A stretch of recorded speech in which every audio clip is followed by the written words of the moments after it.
ఇప్పుడు ఒక పని చేయి, కార్ని రివర్స్ తీసుకో. నాకు భయంగా ఉంది. ఇంకా బండి అక్కడికి ఇక్కడికి వెళ్ళిపోయిందంటే? ఏం లేదు, నేను చెప్పినట్టుగా కలితే మాత్రమే చాలు. ఇప్పుడు నువ్వు ముందు రివర్స్ గేర్ తీసుకో, మెల్లగా క్లచ్ వదిలేసి మెల్లగానే యాక్సిలేటర్ని తీసుకో. అమ్మా ఆమ్ని, కావాలంటే నేను నేర్పిస్తాను. రమేష్కి సరిగ్గా బండి నడపడం తెలీదు. పెద్దయినా మీరు ముందు సైకిల్ని తొక్కండి, తర్వాత కార్ని డ్రైవ్ చేయవచ్చు. పెద్దనాన్న, మీరే నేర్పిస్తే బాగుంటుంది. ఈయన ప్రతిరోజు ఫోన్లోనే ఉంటున్నారు, నన్ను పట్టించుకోవట్లేదు. సరే మాట్లాడేది ఆపు, ముందు రివర్స్ తీసుకో. హలో,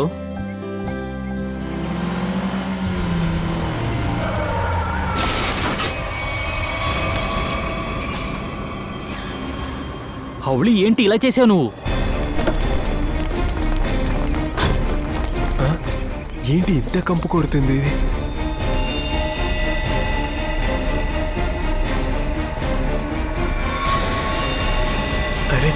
ఇందులో శవం ఎలా వచ్చింది? లోపల నుండి దుర్వాసన వచ్చింది. అరే భగవంతుడా, వీళ్ళు శవాన్ని చూసేసేరే.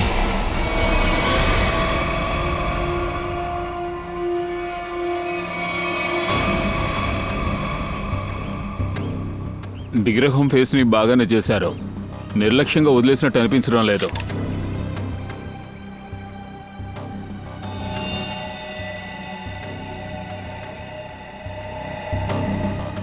ఈ విగ్రహం లోపల బాడీని ఎలా పెట్టుంటారు?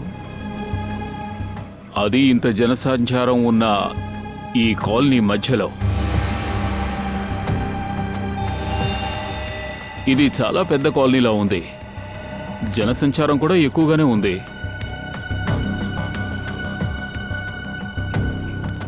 సార్, కాలనీ వాళ్ళు భయపడిపోయారు. ఈ డెడ్ బాడీ ఎవరిదోనే తెలీదు. కాలనీ నుంచి ఎవరూ కనిపించకుండా వెళ్ళలేదు. సరే వెళ్దాం. ప్లీజ్ మీరు పిల్లల్ని కాస్త ఇంట్లోకి పంపించండి, ఎందుకంటే ఇవన్నీ చూడడం వినడం పిల్లలకు మంచిది కాదు. పిల్లలు ఇంటికెళ్ళి ఆడుకోండి, వెళ్ళండి. తాత శిలలోపు ఏం ఉనింది? అక్కడేంటి బ్యాడ్ స్మెల్ వస్తుంది? నేను ఇంటికొచ్చి చెప్తా. పిల్లలు, అమ్మ చెప్పే మాట వినండి, ఓకేనా? ఇంటికి వెళ్ళండి. మీ కొడుకు ఇప్పుడే చెప్పాడు ఈ విగ్రహం తాతదని. అవునండి, మా నాన్న వాళ్ళ శిల అది. ఆయన పేరు సుమత్ ప్రకాష్. ఎందుకని విగ్రహం పెట్టారు? నా భర్త ఒక ఇంజనీర్ అండ్ సైంటిస్ట్. ఎండిపోయిన భూములన్నిటిలో నీళ్లు రావడానికి కావలసిన అన్ని ఏర్పాట్లు చేశారు.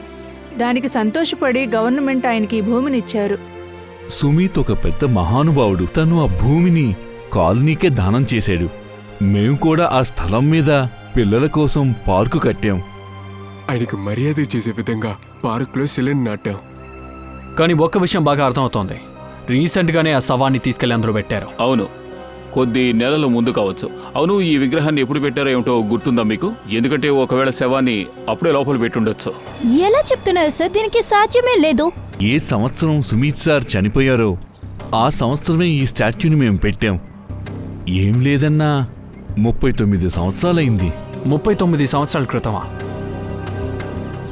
అలాగైతే రీసెంట్గా ఈ విగ్రహాన్ని వాళ్ళు రెనోవేట్ చేసి ఉండొచ్చు కదా. ఆ సమయంలో తీసుకెళ్లి బాడీని లోపల పడేసి ఉండొచ్చు.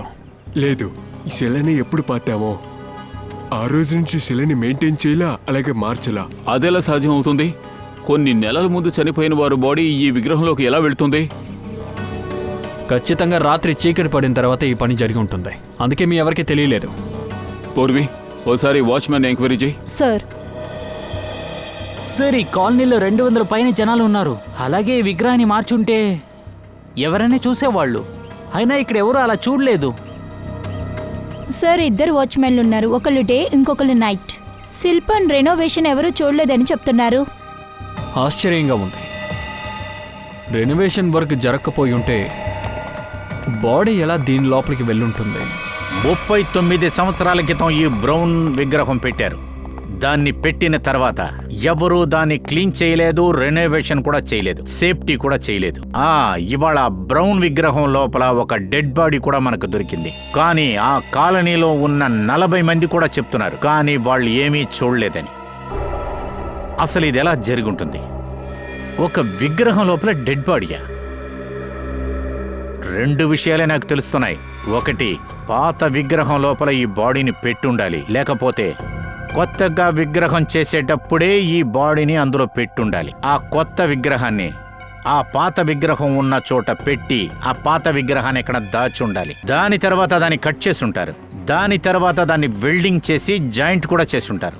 దాని తర్వాతే శిల నుంచుంటుంది, దాన్ని కూడా అలాగే చేసుంటారు. ఇవన్నీ అంత తొందరగా అయ్యే పనులా ఏంటి? బాగా టైం తీసుకొని ఉంటది, నిదానంగానే చేసుంటారు. బాడీనే శిల్పం లోపల పెట్టారు, తర్వాత దాన్ని కాలనీ లోపలికి తీసుకొచ్చారు, తర్వాత పాత శిలకు బదులుగా దీన్ని పెట్టారు. పూర్వీ ఇంత పెద్ద విగ్రహాన్ని ఊరికే భుజం మీద పెట్టుకుని ఇక్కడికి తీసుకొచ్చుండ్రు. దాన్ని తీసుకురావాలంటే ఏదో ఒక పెద్ద బండో ట్రక్కో కావాలి. అలాగే దానితో పాటు దాన్ని నిలబెడటానికి ఒక క్రైన్ కూడా వాళ్ళు తీసుకొచ్చుంటారు. ఇన్ని విషయాలు జరిగాయి, కానీ కాలనీలో ఉన్న ప్రజలు ఏం చెప్తున్నారు? అటువంటిది ఏది జరగలేదు, అట్లాంటిది ఏది మాకు తెలియదంటున్నారు. సార్, అలాగైతే వాళ్ళు ముందు చెప్పారు కదా, అదే చేసుంటారు. బాడీని కాలనీకి తెచ్చుంటారు, తర్వాత విగ్రహంలో పెట్టుంటారు. పంకజ్, విగ్రహాన్ని కింద పడుకోబెట్టుంటారు, దాని తర్వాత డెడ్ బాడీని అందులో పెట్టుంటారు, ఆ తర్వాతే విగ్రహాన్ని నిలబెట్టారు. ఎలా ఇది సాధ్యమవుతుంది? ఎలా సాధ్యమవుతుంది? సార్, ఒక బాడీని దాచిపెట్టడానికి ఎందుకు ఇలా చేస్తున్నారు? నేరస్తుడు దాచిపెట్టడానికి ఎందుకు ఇలా చేస్తున్నాడు? అదే కదా అర్థం కాలేదు. ఎందుకని ఇంత కష్టపడాలి? ఆ విగ్రహంలో ఆ బాడీని ఎందుకని దాచిపెట్టాలి? ఖచ్చితంగా ఇందులో ఒకదానికొకదానికే కనెక్షన్ ఉంది. అసలు ఇది చేసిందెవరై ఉంటారు? ఎవరా వ్యక్తి? అసలు ఆ బాడీ ఎవరిది? ఎలా వాడు చచ్చాడు? చచ్చాడా లేక చంపబడ్డాడా? ఇతనికి 45 ఏళ్ళు అయింది. తల మీద తగలడం వల్లే చనిపోయాడు. అరే సార్, అసలు మీకు ఏమైంది? తెలుగులో మాట్లాడకుండా ఇంకేదో భాషలో మాట్లాడుతూ ఉన్నారు. అరే, వీడికి 45 ఏళ్ళు అయింది. తల మీద దెబ్బ తగలడం వల్లే వీడు చనిపోయాడు. ఇలా చెప్పాలి. Thank you. సరే సార్, ఇంకేమైనా వివరాలు మీరు చెప్పగలుగుతారా? ఇదేమన్నా మంత్రమా? వేసిన వెంటనే వచ్చేస్తానికి. చిటికి వేసిన వెంటనే వస్తానికి ఇదేమన్నా మంత్రమా? మనం చిటికేస్తే వీడు మాయమైపోతే భలే ఉంటుంది తెలుసా? ఏంటంటే ఇప్పుడు ఏం చెప్పావు? అదేంటంటే సలోకి సార్ మీరు వచ్చి చిటికేసే లోపల అన్ని పనులు చేసేస్తున్నారని చెప్పాను సార్. అంతే సార్. ఏంటి సార్? ఇప్పుడు నేను చిటికేసే మూడ్లో లేను. అయితే నేను అలా పక్కకి వెళ్ళి చిటికేస్తాను, కూర్చుంటాను. ఎక్కడికి వెళ్తావు నువ్వు? అది మీరే చూసుకోండి. హాయ్ తారికా.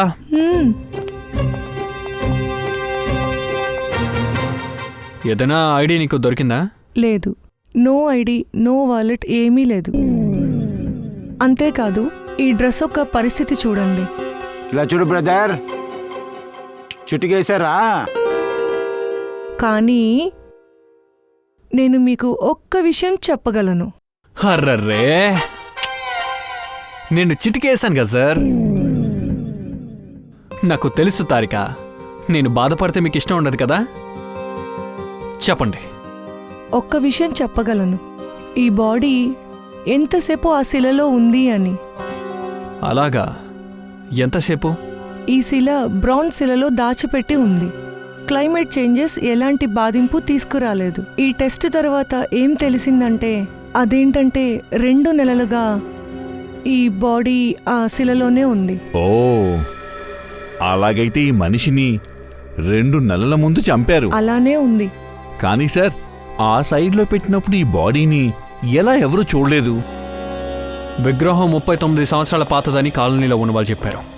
డాక్టర్ సార్, ఒక్క విషయం చెప్పండి, విగ్రహం కొత్తదా లేదా పాతదా? ఈ శిల చాలా పురాతనమైన శిలేం కానే కాదు, కొత్తది. ఓ, అయితే విగ్రహాన్ని వాళ్ళు ట్రక్లోనే తీసుకొచ్చుంటారు. ట్రక్లో తీసుకొచ్చినా ఎవరు ఎలా చూడకుండా పోయారు? నాకు తెలీదు. సోలంకి సార్, ఎవ్వరూ ఆ క్రెయిన్ని ఎలా చూడలేదు? క్రెయిన్ సాయంతోనే కదా ఆ స్టాట్యూని నిలబెట్టి ఉంటారు. నాకు తెలీదు. సోలంకి సార్, అరే, ఆ స్టాట్యూలో ఎప్పుడు ఎలా బిల్డింగ్ కట్టుంటారు? నాకు తెలీదు, నాకు తెలీదు, నాకు అసలు తెలీదు. సరేనండి సార్, నాకేమనిపిస్తుందంటే బాడీలో బ్యాడ్ స్మెల్ ఉండడం వల్ల సోలంకి సార్ బ్రెయిన్ కన్ఫ్యూషన్లో ఉంది. ఏమన్నాడు? ఇప్పుడు ఏమన్నాడు వాడు? ఇలా చూడండి, నన్ను టెన్షన్ పెట్టద్దు. ఈ శిలకి మొహం వేరే చేయాలి నేను. సరే, ఎవ్వరూ మిమ్మల్ని ఏమీ అడగరు, మీరు మీ వర్క్ చూసుకుంటే చాలు. రీ సైలెంట్గా ఉండు. ఎనీహౌ మనకి ఒక్క విషయం తెలిసింది, ఈ విగ్రహం కొత్తదని. అందులో ఎవరో బాడీని పెట్టారు. ఎలా సార్? ఎప్పుడు ఎలా అనేది తర్వాత కనిపెట్టాలి. ముందు ఈ విగ్రహాన్ని ఎవరు చేశారని మనం కనిపెట్టాలి.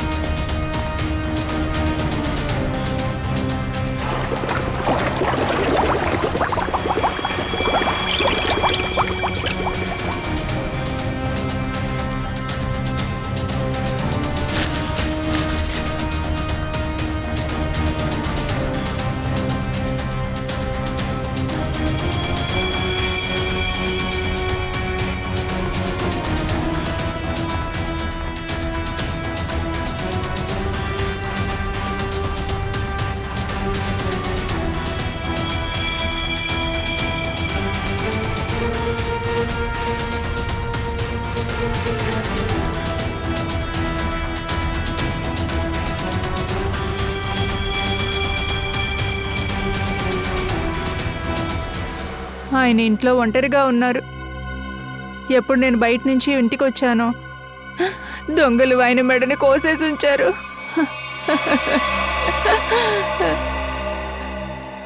ఒకవేళ నేను ఇంట్లో ఉండుంటే ఆయన కాపాడే సందర్భం దొరుకుండేది సార్. మీ బాధ నాకు అర్థమవుతోంది మేడం, కానీ మాకు కొన్ని ఇన్ఫర్మేషన్స్ కావాలి. ఏమేం పోయాయో చెప్పండి. ఏం పోలేదు. దొంగిలించడానికి ఇంట్లో ఏమున్నాయి? ఆ రోజు ఏమీ లేదు, ఈ రోజు ఏదీ లేదు. మీ హస్బెండ్ శిలలు తయారు చేస్తారు కదా, అది ఎవరి కోసం చేస్తారు? నేను అడిగేది ఏంటంటే ఆయన క్లయింట్స్ ఎవరు? నాకు తెలియదు, కానీ ఆయన వస్తువులన్నీ ఆ అలమారులోనే పెడతారు. మేము వచ్చి చూడొచ్చా? చూడండి. వెళ్ళి చూడు.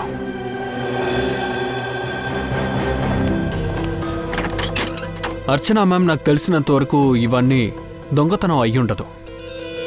మీరు చెప్పేది నాకు అర్థం కాలేదు. ఇతనికి ఎవరైనా శత్రువులు ఉన్నారా? ఎందుకంటే వాళ్ళు కూడా హత్య చేసి ఉండొచ్చు. సార్, ఈయన ఒక సాధారణ శిల్పి. ఈయనకెక్కడ విరోధులు ఉంటారు?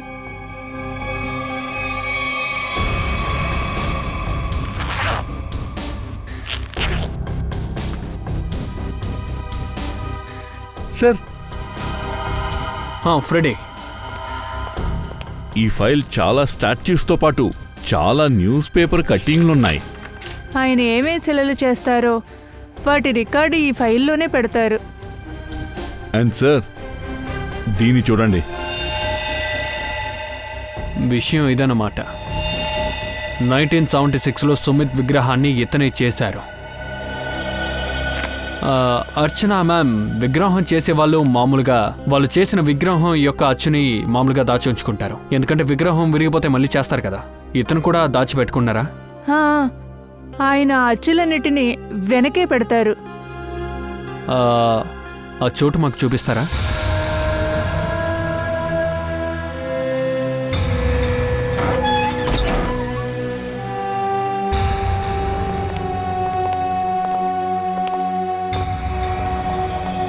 సార్, మీరు ఇవన్నీ చూస్తున్నారు కదా, ఇవే ఆయన జీవితంలో ఆయన చేసిన కార్యాలు. ఆయన ఏ శిలైతే చేశారో వాటి అచ్చి ఇక్కడ తప్పకుండా ఉంటుంది.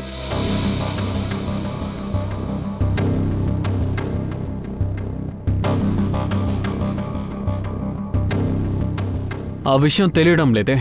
దేన్ని అడుగుతున్నారు? అది సుమిత్ గారి విగ్రహం అచ్చు. అదా? అది ఆ పక్క ఉండొచ్చు.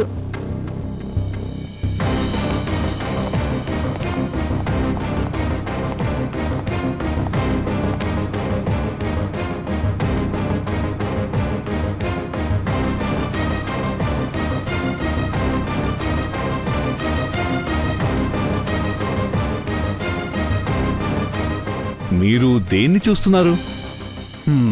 ఈ మట్టి గమనించావా? ఇక్కడొకటి ఉందన్నమాట, కానీ ఎప్పుడు లేదు. అర్చన మ్యామ్, సుమిత్ కుమార్ గారి విగ్రహం అచ్చు ఇక్కడ ఉండేదా? ఇక్కడే ఉంది. తీసేశారు. మీరేమంటున్నారు? వాళ్ళు దొంగతనం చేస్తారా? సుమిత్ కుమార్ గారి విగ్రహం అచ్చు ఇక్కడి నుంచే దొంగలించారు. నిషిత్ గారిని దీనికోసమే హత్య చేశారు. కానీ సార్, సుమిత్ సార్ స్టాచ్యూ అచ్చు దొంగలాడి దొంగడేం చేస్తాడు? దానితో సుమిత్ గారు కొత్త విగ్రహం తయారు చేసి శవాన్ని అందులోకి పడేశారు. కానీ సార్, ఆ బాడీ ఎవరిదనేది ఎలా కనిపెట్టాలి? సలోంకి సరే మొహాన్ని డిజైన్ చేస్తున్నారు కదా, ఒక్కసారి మనకి మొహం తెలిస్తే నిజం మొత్తం బయటకు వస్తుంది. మొహం వచ్చిందా సార్?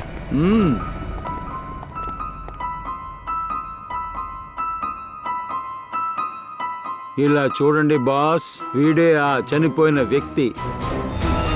ఏంటి? ఇదెలా సాధ్యం?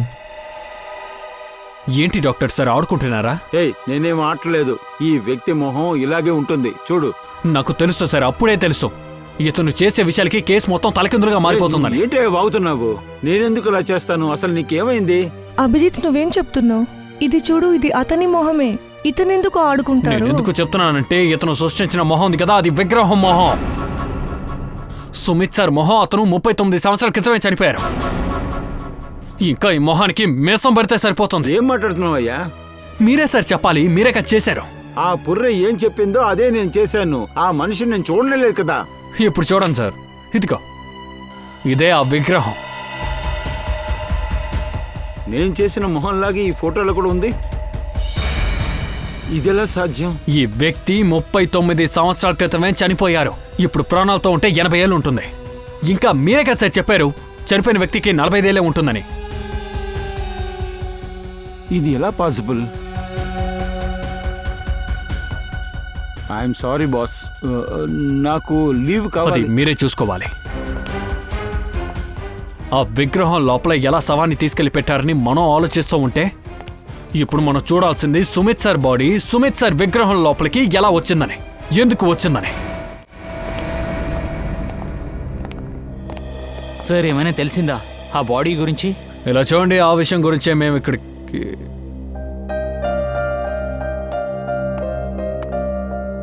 పిల్లలు, మీ బామ్మతో మీ మమ్మీతో మేము మాట్లాడాలి.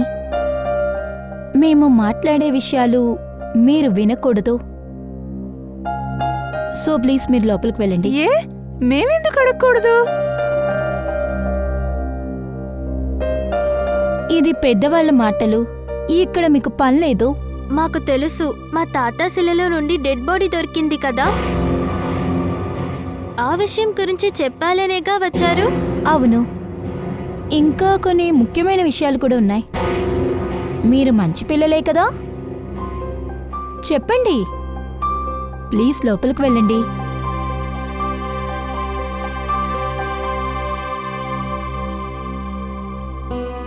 సార్ చెప్పండి, మీకేం తెలియవచ్చింది?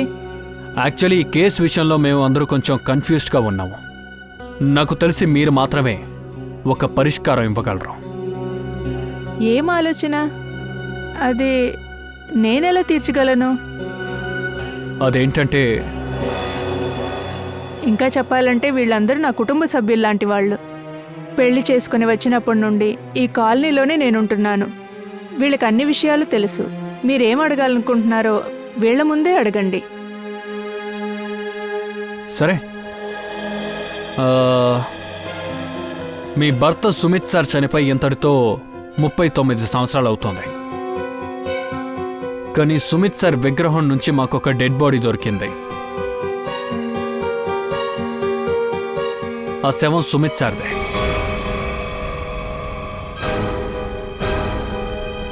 ఇది ఎలా జరుగుతుంది? ఇదే జరిగింది. ఇలా చూడండి.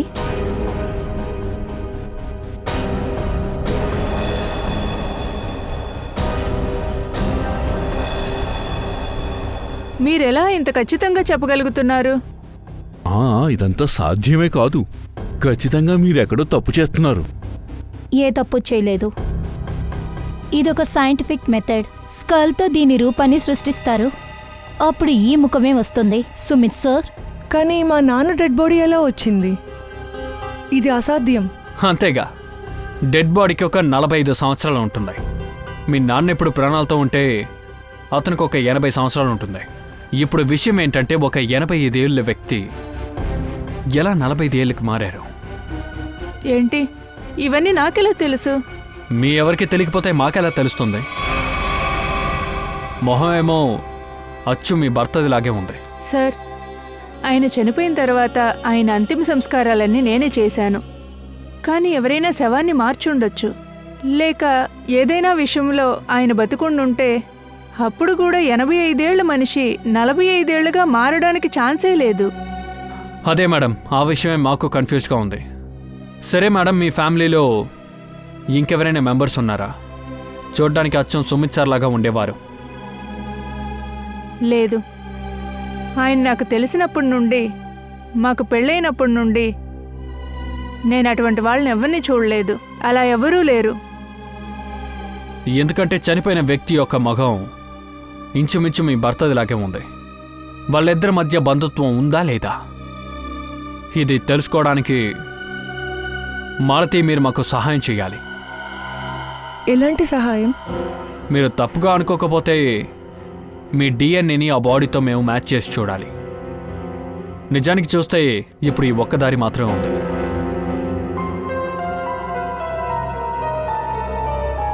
సరే, నేను రెడీగా ఉన్నా. ఎందుకంటే మాకు జవాబు కావాలి. పూర్వి,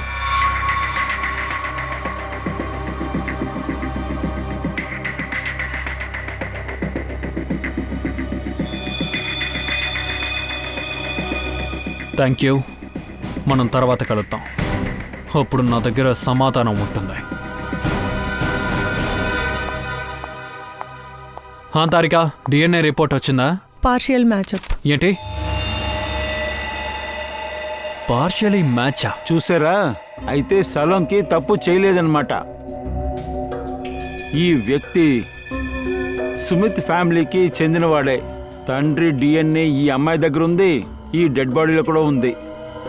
నేను ఖచ్చితంగా చెప్తున్నాను, ఈ మనిషి సుమిత్ ఫ్యామిలీకి చెందినవాడే. ఇతను సుమీత్ రిలేటివ్గా ఉంటే వాడికి తెలిసి ఉండాలి కదా. ఎవరికైనా వీడు తెలిసుండాలి. కానీ ఇది నిజంగానే ఆశ్చర్యంగా ఉంది. మీరు సృష్టించిన మొహాన్ని మేము పేపర్లోనే ఇచ్చాం, కానీ వీడు తెలుసని చెప్పి ఒక్కడు కూడా ముందుకి రాలేదు. ఈయన ఈ సిటీలోనే ఉన్నారంటే అప్పుడు ఎవరైనా చూసుండాలి కదా. వీళ్ళకి తెలిసిన వాళ్ళు ఉండాలి కదా. తారిక,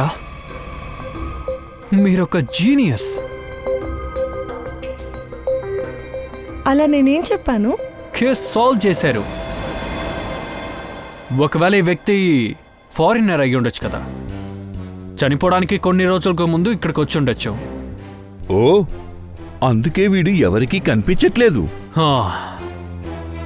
2-3 నెలల యొక్క ఇమిగ్రేషన్ రిపోర్ట్ని మనం చెక్ చేయాలి. పంకజ్, ఈరోజు న్యూస్ పేపర్లో నేను నా రాశి ఫలాలు చదివాను. అందులో ఏముందో తెలుసా? చెప్పేయండి. త్వరగా పనిలో మార్పు కనిపిస్తుంది. దీనికి ఏమర్థమో తెలుసా? తెలుసు సార్, ఇది దిగులుపడే విషయం. మీకు డిమోషన్ జరగబోతుంది. మీ పోస్ట్ నాకన్నా కిందకెళ్తుంది. ఏమంటున్నావు? దీనికి ఏం అర్థం అంటే నాకు త్వరగానే ప్రమోషన్ దొరకబోతుంది.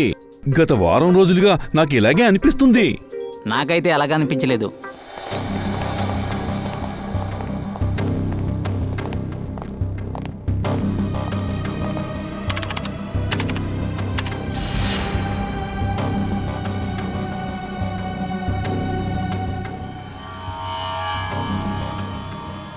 సచిన్, వీణ్ణి చూస్తుంటే సుమిత్లాగే ఉన్నాడు కదా. అదేంటంటే వచ్చింది కూడా వీడు చనిపోయాడు. సార్, పేరు ఫారినర్లా ఉంది, కానీ అతను ఇండియనే. ఈ బ్రిండన్ గురించి ఫోన్ నెంబర్ ఏమైనా ఉందా? Yes sir. పూర్వి, ఆ నెంబర్కి ఫోన్ చేయి. అది ల్యాండ్ నెంబర్ అనుకుంటా. వాళ్ళ అమ్మా నాన్నతో మాట్లాడు. చాలా కేర్ఫుల్గా మాట్లాడాలి. అసలు బ్రాండన్కి ఏం జరిగిందో వాళ్ళకి తెలియకుండా కూడా ఉండొచ్చు. వాళ్లతో నువ్వు మాట్లాడుతున్నప్పుడు అసలు ఏమైనా మెసేజ్ దొరుకుతుందేమో అబ్జర్వ్ చెయ్యి. సార్. సార్, నేను సిఐడి పని వదిలేస్తున్నాను. ఇంతకు మీద నేను తట్టుకోలేకపోతున్నాను. నాకు పిచ్చి పట్టేస్తుంది. ఈ కేసులో చాలా కన్ఫ్యూషన్స్ ఉన్నాయి. ఇందులో ముఖ్యమైన విషయం ఏమిటంటే ఆ మనిషి ఫారినర్లా ఉన్నాడు. నా బుర్ర పేలిపోతుంది సార్. నేను లీవ్ తీసుకుంటాను, సోలంకి సార్ లాగా. అప్పుడు బయలుదేరు. ఇప్పుడు ఈ నిమిషమే బయలుదేరు. నీకు కావలసినవన్నీ మూట కట్టుకొని తీసుకొని బయలుదేరు. ఏంటి సార్ మీరు? కొన్ని రోజులు నీ భార్యతో ఉండి రా. అప్పుడన్నా నీ బుర్ర పనిచేస్తుందో లేదో చూద్దాం. వెళ్ళే. సార్, మీ రాశి ఫలం కరెక్ట్గా ఉంది. పనిలో తేడా. అదేంటంటే మీ రెసిగ్నేషన్, రాజీనామా.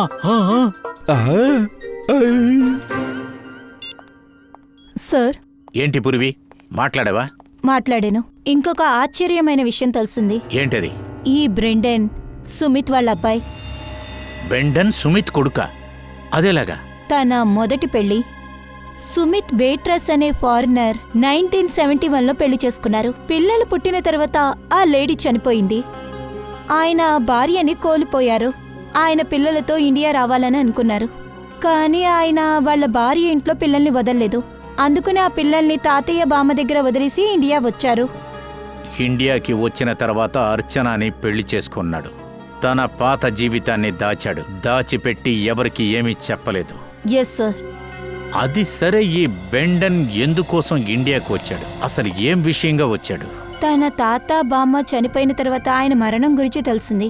సో నాన్న గురించి తెలుసుకోవడానికి ఆయన ఇండియా వచ్చారు. ఒకడు తన కుటుంబాన్ని గురించి తెలుసుకుంటానికి ఇండియాకు వచ్చాడు. కానీ ఇక్కడికి వచ్చిన తర్వాత అతను హత్య చేయబడుతున్నాడు. లేదు లేదు లేదు, దీనికంతా వేరే ఏదో కారణం ఉంది. సార్, ఇప్పుడు మేము బ్రెడ్ అంతా కొన్ని మేము ఎలా పట్టుకోవాలి? మొదటి నుంచే మనం దీన్ని కనిపెట్టాలి. సారీ సార్, మీరు చెప్పేది అర్థం కాలేదు. ఎయిర్పోర్ట్ నుంచి పంకజ్, ఎయిర్పోర్ట్ నుంచి బ్రెండన్ ఎప్పుడు ఎయిర్పోర్ట్లో దిగాడో దాని తర్వాత అతను ఎక్కడికెళ్ళాడు, ఎందుకెళ్ళాడు, ఎవరిని కలిశాడు?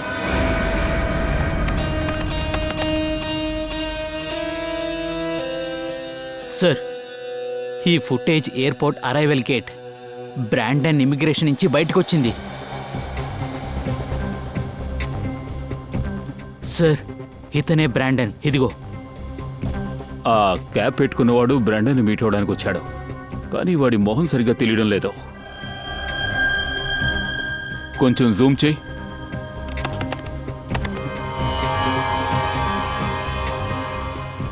వాడు కావాలనే తన మొహాన్ని దాచిపెట్టుకున్నాడు. వాడి మొహం కెమెరాలో కనిపించకూడదని చాలా జాగ్రత్తగా ఉన్నాడు. తర్వాత చూడు. సార్, వాళ్ళు పార్కింగ్ లోపలికి వెళ్తున్నారు. అయితే క్యాబ్ వాళ్ళ బండి పార్కింగ్ లో ఉందా? ఓ పంచేయి. వాళ్ళిద్దరూ అక్కడి నుంచి బయటికి వెళ్ళిన ఒక అరగంట తర్వాత అక్కడి నుంచి ఎన్ని కార్లు బయటికి వెళ్ళాయో ఆ డీటెయిల్స్ అంతా క్లియర్గా తెలుసుకో. అప్పుడు క్లియర్గా తెలుస్తుంది ఈ క్యాప్ వేసుకున్న వాళ్ళు ఏ కారులో వచ్చాడో. సరే, ఇది సరిపోతుంది. ప్రతి ఒక్కరికి ఫోన్ చేసి కనిపెట్టండి. ఏ ప్యాసింజర్ని అక్కడి నుంచి తీసుకెళ్లి ఎక్కడెక్కడ వదిలిపెట్టారో కనుక్కోండి. హలో, మీరు ఏం చేయడానికి వెళ్లారు? వదలడానికి వెళ్ళారా? Mrs Anchal Kumar? Okay Purvi. Okay.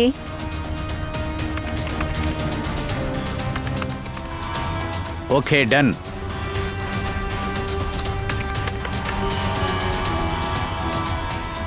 Mister డిజల్వా?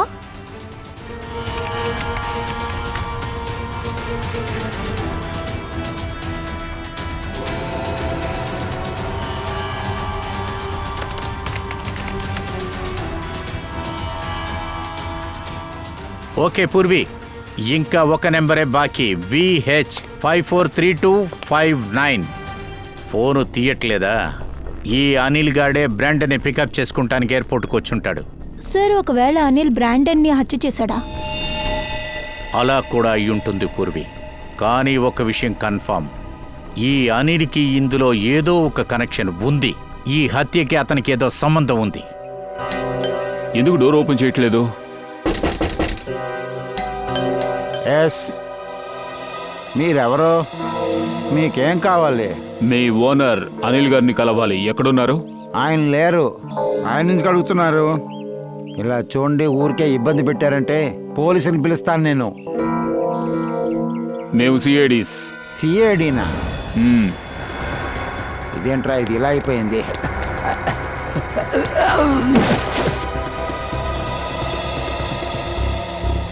వీడి వల్ల మనకు ఏ ప్రయోజనం లేదు. వీడు ఎటువైపు పరిగెట్టుకు వెళ్ళాడో అక్కడే అనిల్ కూడా ఉండుంటాడు. పదండి వెళ్ళి చూద్దాం. ఏ తప్పుకో, లే తప్పుకో.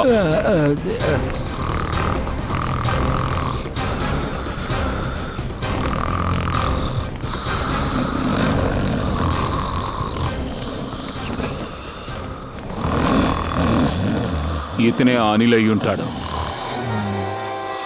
అనిల్ గారు, ఓనరు సర్వెంటు ఇద్దరూ కలిసి మందు కొట్టినట్టున్నారు. అనిల్ గారు, అనిల్ గారు, మీరు కొన్ని నెలల క్రితం ఎయిర్పోర్ట్కి వెళ్ళి బ్రాండన్ని పికప్ చేసుకుని ఎక్కడికి వెళ్ళారు? ఎయిర్పోర్టా? బ్రాండన్ ఏంటి? సీసీటీవీ నన్ను కన్ఫ్యూజ్ చేయకండి. అనిల్ గారు, మీ దగ్గర ఏం కారు ఉంది?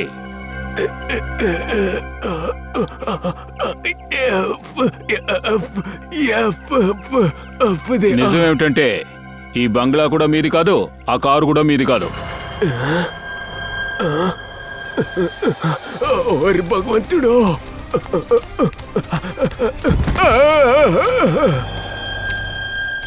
నిజం చెప్పు. సార్, నాకేం తెలియదు సార్. సార్, నేను సాధారణ వాచ్మెన్ సార్, వాచ్మెన్. నాకు ఓనర్ ఉన్నాడే, వాడు ఈ బంగ్లా నాకు అలాగే కార్ని నా పేరును రాసిచ్చాడు. నాకంటూ ఏమీ లేదు. మరది ఎవరిది? సార్, ఇదెలా నేను చెప్పను సార్. ఇది చెప్పానంటే నా ప్రాణాలే పోతాయి సార్. ఇలా చూడు, నువ్వేం దిగులు పడకు, నీకేమీ కాదు. ఈ పనులన్నీ చేయమని నిన్నెవరు బలవంతం చేశారు? సార్, ఏంటి విషయం? ఎందుకు మమ్మల్ని ఇక్కడికి పిలిచారు? ఏమైనా తెలిసిందా? ఒక షాకింగ్ స్టోరీ. ఈ స్టోరీని మీరందరూ వినాలి. ఉమిత్ గారికి గవర్నమెంట్ ఒక స్థలం ఫ్రీగా ఇచ్చింది కదా, అక్కడి నుంచి ఈ కథ మొదలవుతోంది. ఆ స్థలంలో ఈ చిన్న గార్డెనే కాదు, ఆ స్థలంలో ఇంకొక పెద్ద మాల్ కూడా ఉంది, మీ కాలనీ వెనకాల. కానీ ఈ విషయం ఎలా మాకెవరికి తెలియలేదు? ఎందుకంటే మీకు ముందు మిగతా వాళ్ళందరికీ విషయం తెలిసింది. వాళ్ళకి ఈ విషయం కూడా తెలుసు, సుమిత్ సార్ తన పూర్తి ల్యాండ్ని పిల్లల కోసం దానం చేయబోతున్నారని. ఈ విషయం వాళ్ళకి నచ్చలేదు. వాళ్ళు సుమిత్ సార్ని ఆపడానికి ప్రయత్నించుంటారు. అతను ఒప్పుకోలేదనేసరికి చంపేస్తుంటారు. ఏంటి? అవును, నిజానికి సుమిత్ గారిది యాక్సిడెంట్ కాదు, దాన్ని యాక్సిడెంట్లా ప్లాన్ చేశారు. తర్వాత ఆ ల్యాండ్లోని ఒక చిన్న భాగాన్ని మీ కాలనీ కోసం ఇచ్చారు. ఆ తర్వాత మొత్తం ప్లేస్ని బిల్డర్స్కి అమ్మేశారు. ఆ ప్లేస్లోనే ఆ మాల్ని కట్టారు. బిల్డర్ నుంచి దొరికిన డబ్బుతో జాలీగా ఉన్నారు. మిగతా దేశాల్లో కూడా వాళ్ళకి ఇల్లు, బంగ్లాలు ఉన్నాయి, ఇంపోర్టెడ్ కార్స్ కూడా ఉన్నాయి. కానీ ఈ విషయం ఎవరికీ తెలియదు. ఇంతెందుకు ఫ్రెండ్స్కి, కుటుంబ సభ్యులకు కూడా తెలియదు. సుమిత్ గారు అబ్బాయి బ్రెండన్ ఎప్పుడు ఫ్యామిలీని కలవాలని ఇండియాకు వచ్చాడో అప్పుడే అతన్ని కూడా చంపేయడం జరిగింది. ఎందుకు అది తెలీదు. ఆ తర్వాత కొడుకు డెడ్ బాడీని తండ్రి విగ్రహంలో దాచారు. ఈ పని ఎలా చేశారో అదే మేము తెలుసుకోవాలనుకుంటున్నాం. కానీ వాళ్ళందరూ ఎవరు? ఇక్కడే ఉన్నారు. నిజానికి ఈ కాలనీలోనే ఉన్నారు. మోసం చేసిన డబ్బులతో ఇప్పుడు వాళ్ళు సంతోషంగా ఉన్నారు. కానీ వాళ్ళెవరో మాకు తెలుసు.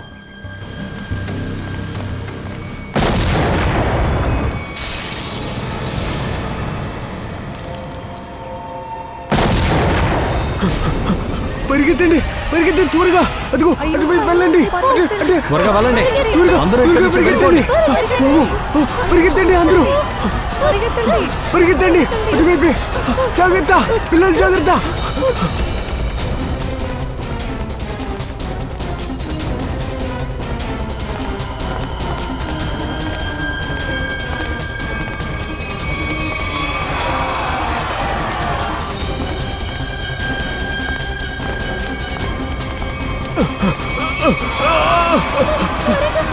తప్పండి, పరిగెత్తండి.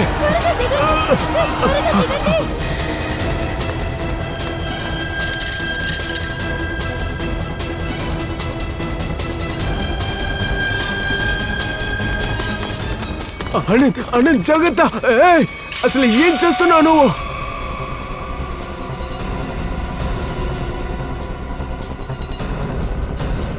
ఎక్కడికి పారిపోతున్నావు? అదా సార్, ముందు దించండి సార్. సార్ మేము చనిపోతాం, మమ్మల్ని కిందికి దింపండి. ఏయ్, మేము మీ పేర్లు కూడా చెప్పలేదు. అన్నట్టు మేము మీ లోనావాలా బంగ్లా కూడా వెళ్ళాం. కిందకి దించండి. అయినా మీరందరూ కింద పడాల్సిన వ్యక్తేరా రే. సుమిత్ సార్ని బెంటెంట్ని మీరిద్దరే కదా హత్య లేదు చేశారు. సార్. మాకు అన్ని విషయాలు తెలిసాయి. మీ బండారం బయటపడిందన్న విషయం మీకు కూడా తెలిసిపోయింది. సార్ కిందికి దింపండి సార్. అందుకే కాలనీ వాళ్ళకి నష్టం కలిగించాలని చూస్తున్నారు. ఇప్పుడు ఇక్కడ గొడవ క్రియేట్ చేసి ఇక్కడ నుంచి పారిపోవాలని చూస్తున్నారు. సార్ కిందకి దించండి సార్, ప్లీజ్ సార్. సార్ దయచేసి దించండి సార్. సార్ మమ్మల్ని కిందకి దింపండి సార్, లేకపోతే మేము చనిపోతాం. సార్ దయచేసి దించండి సార్. కిందకి దిగో.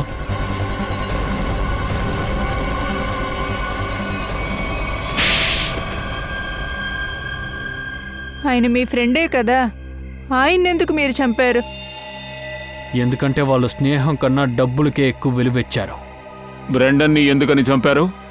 సార్ యాక్చువల్గా మేము వాడిని చంపదలుచుకోలేదు. మేము ఎయిర్పోర్ట్లో నుంచి తిన్నగా ఖాళీగా ఉన్న మా ఫ్లాట్కి తీసుకెళ్ళాం. మేము అనుకున్నాం వాళ్ళ నాన్న చనిపోయారని ఒక అబద్ధపు మాట చెప్పి తిరిగి యూకేకి పంపిద్దామనుకున్నాం. మేము సుమిత్ని చంపడం గురించి మాట్లాడుతున్నాం. అది ఏదో విధంగా వాడికి విన్నాడు, అందువల్ల మేము వాడిని చంపాం. వాడి బాడీని ఎందుకు విగ్రహంలో దాచారు? వాడి డెడ్ బాడీ ఎవరి దగ్గర చిక్కకూడదనుకున్నాం, ముఖ్యంగా మీ దగ్గర. వాడిని మేము కాల్ చేసినా, పూడ్చిపెట్టినా, లేకపోతే ఏదైనా ఒక ఏర్లో వేసేసున్నా ఏదైనా ఒక రోజు ఆ బాడీ దొరికిపోతుంది. అప్పుడు మేము ఖచ్చితంగా దొరికిపోతాం. అందువల్ల మేము వాడి యొక్క బాడీని సుమిత్ యొక్క శిల ఉందిగా అందులో మేము దాచిపెట్టాం. అప్పుడే ఎవరు వెతకరు. నిషిత్ని ఎందుకని మీరు చంపారు? సుమిత్ గారి విగ్రహం వచ్చి అక్కడి నుంచి మీరు దొంగిలించారు. ఆ తర్వాత ఆ విగ్రహాన్ని తయారు చేశారు. కానీ మీరు విగ్రహాన్ని మార్చిన విషయం కాలనీలో ఉన్న ఒక్కరికి కూడా తెలియదు. అది సార్, మేము ఒకరోజు పూర్తి కాలనీ వాళ్ళకి భోజనానికి ఇన్విటేషన్ ఇచ్చాం. వాళ్ళందరూ వచ్చిన ఆ పార్టీలో తిన్న తిండిలో స్లీపింగ్ టాబ్లెట్ కలిపాం. ఇదే కదనమాట. కాలనీలో ఉన్న వాళ్ళందరూ నిద్రపోయిన తర్వాత పాత విగ్రహానికి బదులు కొత్త విగ్రహం పెట్టారు. రోనీ ఆ కార్తో విగ్రహాన్ని గుద్దకుండా ఉండుంటే వీళ్ల బండారం ఎప్పటికీ బయటపడి ఉండేదే కాదు. కానీ నిజానికి చాలా శక్తి ఎక్కువ, దాచడం చాలా కష్టం. ఒక నేరంలో ఓ బలహీనత ఉంటుంది, దాన్ని ఎవరూ దాచిపెట్టలేరు. అవును సార్, మమ్మల్ని మోసం చేశారు. వీళ్ళని మా దగ్గర వదిలేయండి. వాళ్ళని మాకు అప్పగించండి, మేము చూసుకుంటాం. సార్ లేదు సార్, నన్ను అరెస్ట్ చేసాను దయచేసి, లేదంటే వీళ్ళంతా నన్ను చంపేస్తారు. అరెస్ట్ చేయండి సార్. మీకు శిక్ష ఇచ్చే హక్కు మాకు ఉండుంటే ఈ పాటికి మిమ్మల్ని వాళ్ళకి అప్పచెప్పుంటాం. మా చేతులు బంధింపబడి ఉన్నాయి. లేదంటే నిఖిల్, పంకజ్ తీసుకువెళ్ళండి.